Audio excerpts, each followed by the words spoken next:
Sabe aquela sensação de que a gente está vivendo no piloto automático? Preso, sabe, num ciclo sem fim de desejos, de medos?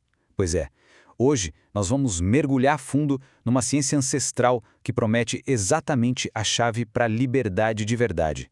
A ciência do Bhagavad Gita. Essa citação, ela joga na nossa cara uma ideia muito poderosa.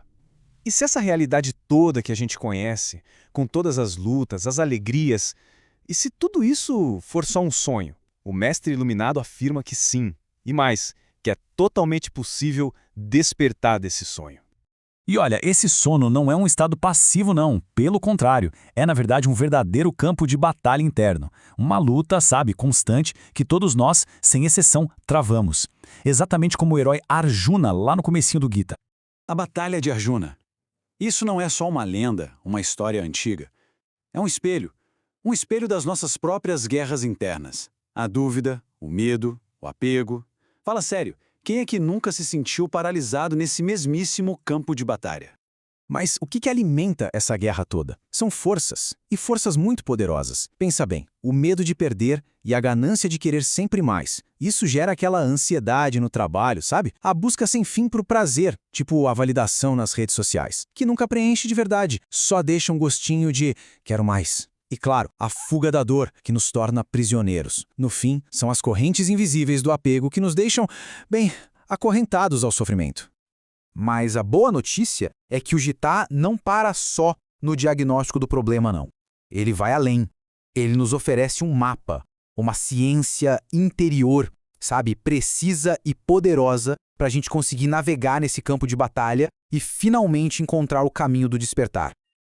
Então é importante entender isso. Não olhe para o Gita como um livro de filosofia, mas sim como um manual prático, uma ciência interior desenhada para nos levar para além dos limites da mente, da lógica, para permitir que a gente experiencie diretamente a nossa verdadeira essência, o eu eterno. E o nosso guia nessa jornada é Krishna, o Jagat Guru, ou seja, o mestre cósmico. E ele não está ali para ficar dando sermão, não. Ele está ali para entregar a fórmula alquímica que transforma a consciência humana em consciência divina. Certo.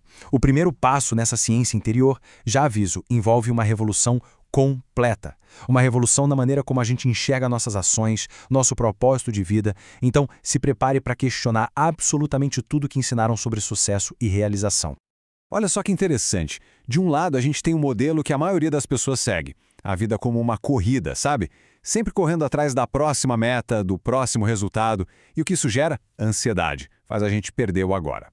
Mas aí, do outro lado, tem uma proposta radical, focar na ação em si, encontrar alegria no processo, na jornada. É exatamente nesse espaço que a verdadeira bem-aventurança e a liberdade florescem. E aqui, bem aqui, está a chave, nas palavras do próprio Krishna. Nossa tarefa é agir. Agir com total integridade, com dedicação. Mas os resultados não estão no nosso controle. Eles pertencem ao fluxo maior da vida, ao universo, entende? Desapegar do fruto da ação. Esse é o grande segredo para se libertar da ansiedade e do medo. A história de Alexandre o Grande é o exemplo perfeito disso. O homem conquistou o mundo conhecido e, mesmo assim, se sentiu completamente vazio na frente de um mestre.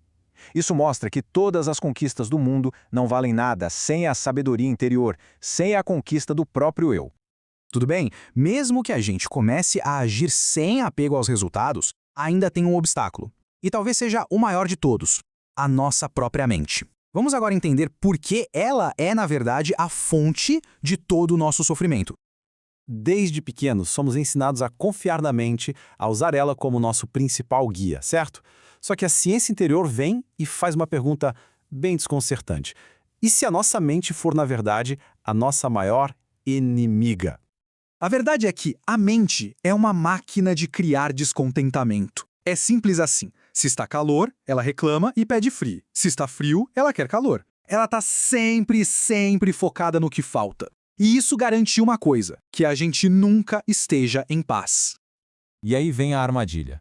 Tentar controlar a mente usando a própria mente. É uma cilada. É igual aquela história do homem que ganha um remédio e a única instrução é: não pense em um macaco.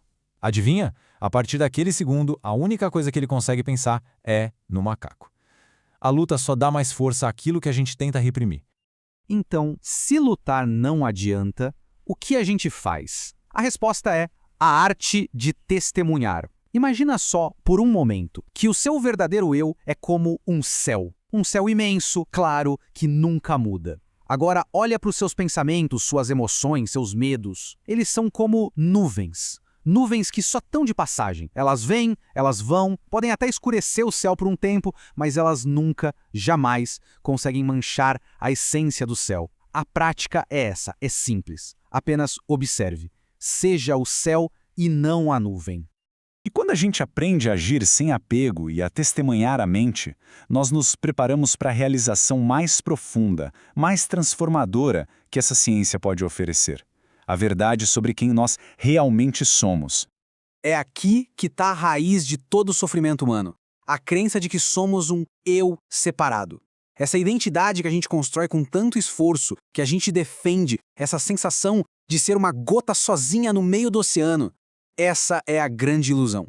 É ela que nos mantém prisioneiros da dor.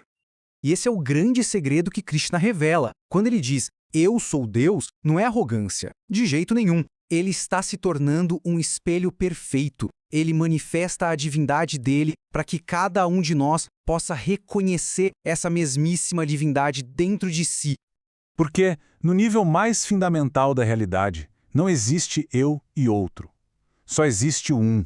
Uma única consciência, uma única energia, dançando e se manifestando em todas as formas que a gente vê. Somos todos, no fim das contas, ondas do mesmo oceano. E para fechar, fica aqui este paradoxo zen para a gente refletir.